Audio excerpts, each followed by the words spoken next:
overseas, which is totally untrue. Ari Briggs, International Director with Regavim, thanks for being with us. Thank you very much. The 3-week-long U.S.-Israel air defense exercises, codenamed Austere Challenge 12, are continuing. The maneuvers are simulating the military response to simultaneous mass missile attacks on Israel from several fronts. U.S. military officials emphasize that the drills are unrelated to current events in the region, but at the same time acknowledge that the exercise serves as a visible deterrent to foes such as Iran and Hezbollah. Some 1,000 U.S. and Israeli military personnel are involved in the operation that includes command post and field training computer simulations, along with live fire drills. The U.S. Army personnel seem to be taking it all in stride.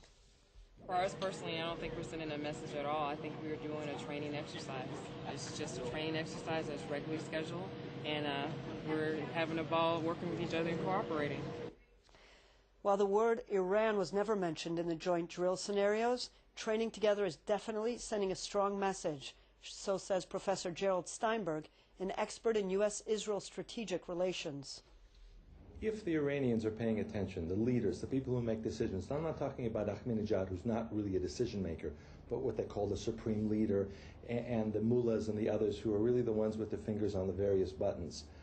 If they're paying attention, yes. Israel and the United States, despite the friction that we see sometimes in the newspapers and in different statements, are working together, a very significant American presence on the ground to intercept, destroy, and respond to missile attacks.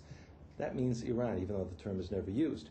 It means that if there is a military action to stop the illegal, illicit, and very dangerous Iranian nuclear weapons program, Iran cannot count on being able to fire back with missiles and do serious damage, because there will be a joint American, Israeli, and perhaps also broader NATO interception process. It's also taking place against the backdrop of a lot of rockets and missiles being sent from Gaza. The major strategic ones, the ones that go to Ashkelon, most of them are being intercepted. There's nothing better than that to say to the Iranians, don't be so sure of yourselves that you actually have a military capability that can inflict serious damage and deter a strike if necessary. So some scholars are saying that Israel doesn't have the capability of attacking Iran by itself. What do you think about that? I have real problems with a lot of these speculative so-called studies. Some of them are more serious, some of them are not. They're based on partial knowledge. I don't know of any, maybe one or two people who have been involved, and their reports are somewhat different, who actually have a lot of experience in this issue. Nobody really knows the type of scenario that would be used, the type of weapons that would be used by Israel. This is not Osirak II from 1981. A lot has changed since then. It's not a repeat of the Syrian 2007 attack that destroyed the Syrian nuclear facility. Obviously, this is going to be much more complex, but it also can involve very different types of technology.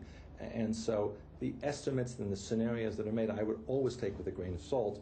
I will recall that in 1981 in a cabinet meeting, the opponents to the Begin's decision to destroy the Osirak reactor said, at the most, it's going to set it back 5 years. Well, here we are, 31 years, and there's no Iraqi nuclear program in sight. So these types of estimates need really to be taken very carefully.